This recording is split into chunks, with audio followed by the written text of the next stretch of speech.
Fellas, AC here. Welcome to another review. This time it's a Guerlain. You all know Guerlain is my favorite house, and this is one of my favorite Guerlain fragrances, Heritage Eau de Parfum. Now, I happen to have the vintage EDT, which I'm still learning about. It's quite a complex fragrance, but this one has been in my collection for about 3 years, and I've given it serious amounts of wear. And it's one of my most favorite comfort fragrances when I want to be just, comfortable, just smell something amazing, but comfortable. That's when I spray this. And also, it's one of the most elegant fragrances, and I have a lot of elegant fragrances in my collection. This is one of the most elegant fragrances in my collection, and also very clever.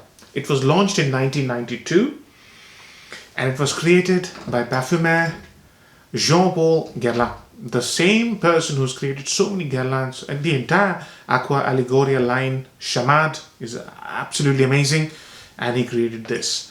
So Jean-Paul Guerlain basically wanted to create a sort of homage to the Guerlain line. So what he did, that's why it's called Heritage. The fragrance pays basically, homage to all the great Guerlain fragrances.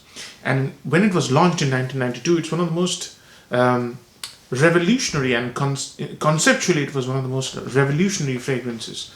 And why? I'll explain that. So once I sprayed it and I let it settle a bit, it's about half an hour old, this fragrance, and it's a long fragrance. The journey is quite long. So how does it start off? When you first spray it, it really hits your nose. Yeah, if you spray and then smell, it'll really hit the top of your head. It's that sharp. Why? Because it's got one of the most cola-like, fizzy-like bergamot. And that bergamot instantly reminded me of the bergamot in Shalimar. Yeah, that fizziness, that effervescent brightness. That's the initial impression I carry. A huge, very fizzy bergamot.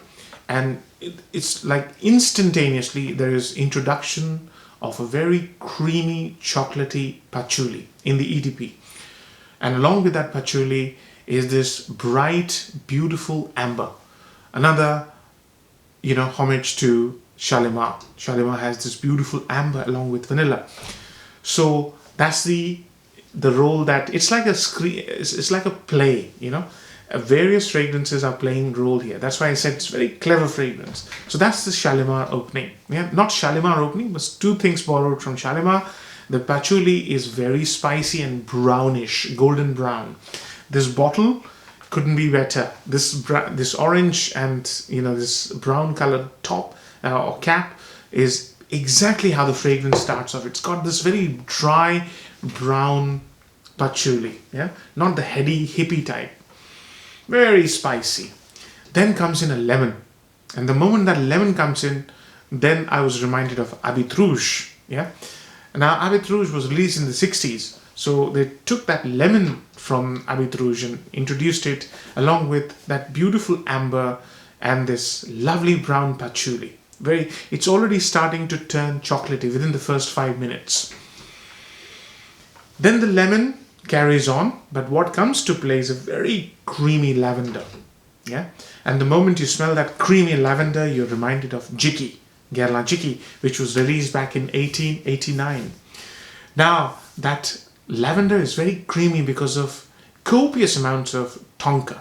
So, creamy lavender along with this brown or this spicy patchouli, beautiful lemon, very, very strong lemon like Habit Rouge, and this amber. Now amber starts to fade now, and what comes to the party is quite a few subtle notes. Now this fragrance has got 26 notes. Yeah, so you can imagine nowadays fragrances have 8 or 10.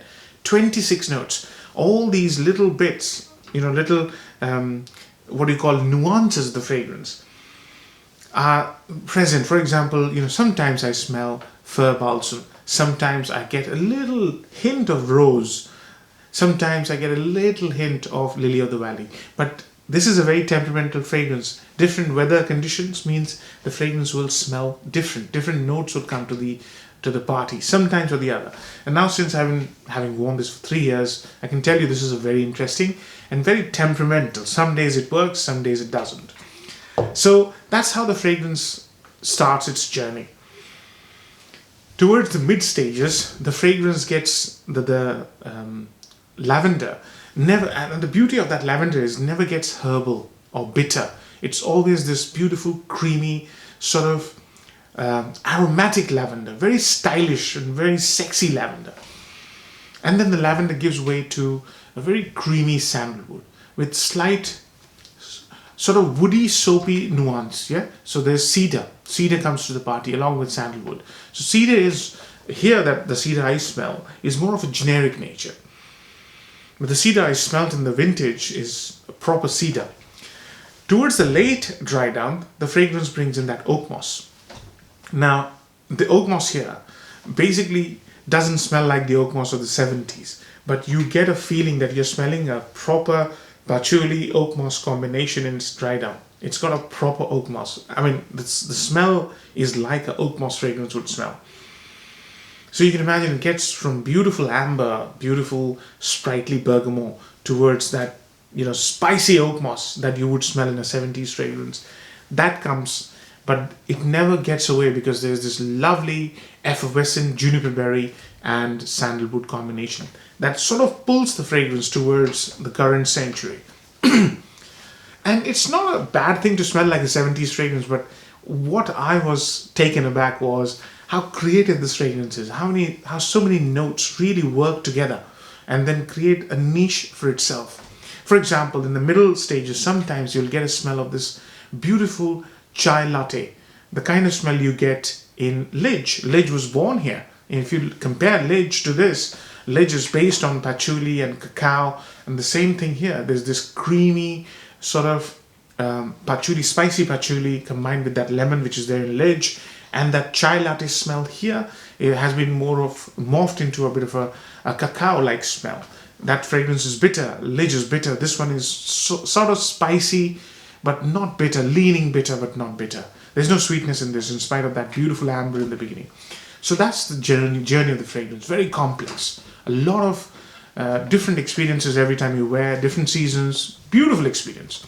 So pros and cons. Number one pro, the creativity of this fragrance is just mind-boggling, because they have tried to create references to famous Guerlain fragrances and then produced a fragrance which is quite unique.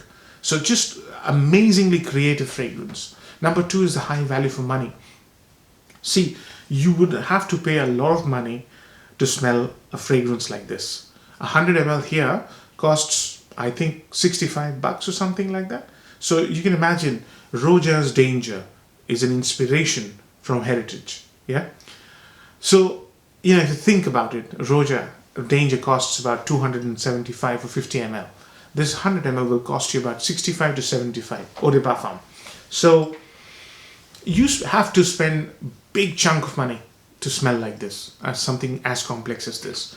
So that's the other positive. The third positive I would say is the fragrance creates an impression of comfort. So you can imagine if you wear this to a date situation or an office meeting situation, the person who's smelling you will feel very comfortable in your scent bubble. It's been designed with classiness in mind, with comfort in mind. Yeah, and it really drives that comfort factor. Now, the downsides. Number one, when you first spray this fragrance, when you're new to this fragrance, you'll smell this oak moss, creamy lavender combination, which starts smelling like a tincture. And sometimes, in some weather conditions, there's the smell of the forest floor, damp, rotting leaves, as you would see in autumn. So if you walk in the nature, so that smell is there sometimes. That rotten leaf smell isn't something that stands up, but it's there, and you will smell it if you have an experienced nose.